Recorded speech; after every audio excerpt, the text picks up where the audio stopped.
Eh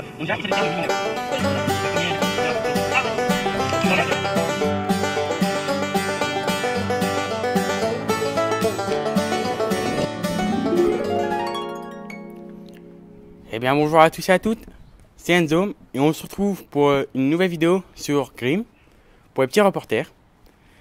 On est à Liverdun, et quand ça pleuvoir d'ailleurs, pour passer à l'ancienne porte, là où il y avait une grande porte, comme porte de Pont-Levis, porte des châteaux. Alors bonjour à tous, c'est encore nous, et là on serait derrière moi. C'est le lavoir, là on lavait les vêtements avant qu'il y ait des machines à laver.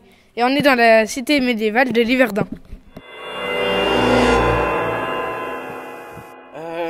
Donc on est ici devant un mur de l'église je crois. Et on a remarqué un truc, c'est qu'il y a beaucoup de symboles différents sur les pierres. Et on a remarqué qu'il y a beaucoup de symboles qui se répétaient. Donc on s'est dit que c'est plusieurs sculpteurs de pierre enfin tailleurs de pierre plutôt je crois, c'est dit, pour être plus exact, qui ont fait certaines pierres pour être payés. Donc leur signature c'était soit des symboles, soit des mots ou autres. On en remarque justement deux ici, qui sont un triangle et un trait. Ces deux symboles différents sont justement deux personnes différentes, deux tailleurs de pierre différents, qui ont sculpté ces pierres pour rajouter leur pierre à l'édifice, justement. Et donc, ce qu'ils ont fait, c'est qu'ils ont fait une forme en particulier. Donc, ici, c'est un triangle, pour qu'il soit payé à la pierre. Alors là, ici, on est devant c'est un porche. Et là, on voit qu'il y a des dessins. Bah, là, on voit déjà que c'est des carrés. Un peu en lettres chinoises.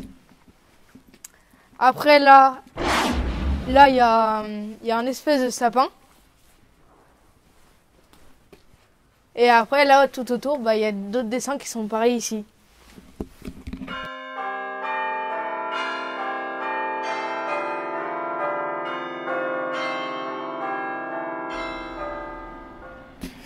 Eh bien, on est de nouveau au parc du Porche.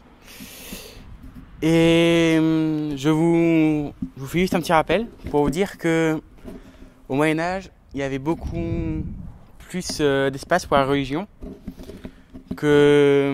et beaucoup plus de pouvoir donc pour l'Église, l'arbre de la liberté, ce qui concerne le christianisme avec les croix qu'il y a un peu partout.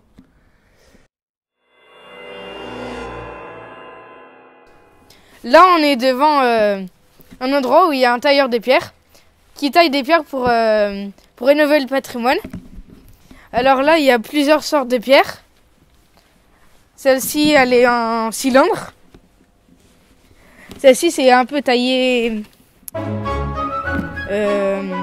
comme des pierres, comme des silex. C'est pas la maison du gouverneur, ça? Si. Oh, c'est plutôt joli. Ouais. Je me demande, ça a été fait en combien d'années?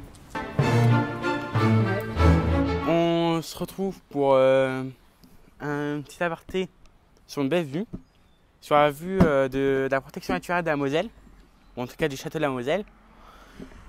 Et la Moselle, en parlant d'elle d'ailleurs, c'est ce qui a entouré tout le château contre les envahisseurs.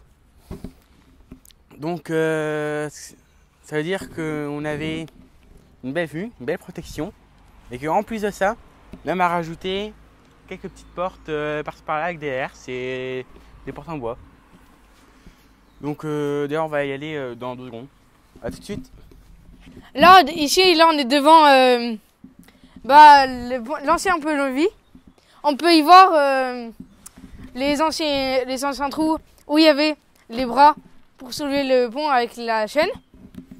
Et en plus, on voit les trous où était la grille.